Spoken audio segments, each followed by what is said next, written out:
Hello everyone, welcome to my web development course. In this lesson, I will teach you how to use JavaScript object with user-defined function.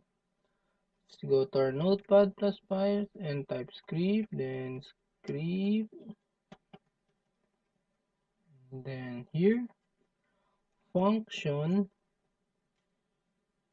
car, brand, color, and then this brand equals brand, and then this color equals color.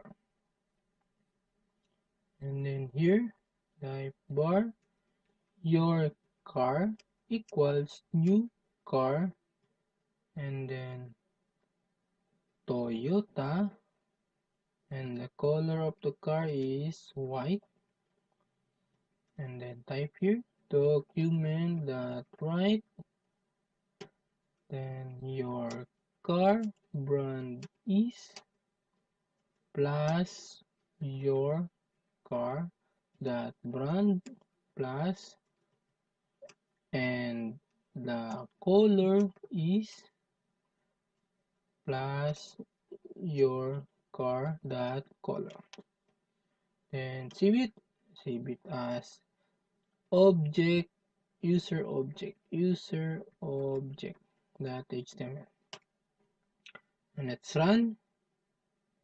And it's working. Your car brand is Toyota and the color is white. It will call the your variable of the object, and the Toyota and white the variable, and put it here in the function car color, then brand color, and it's working. And that's it guys. See you guys in my next lesson.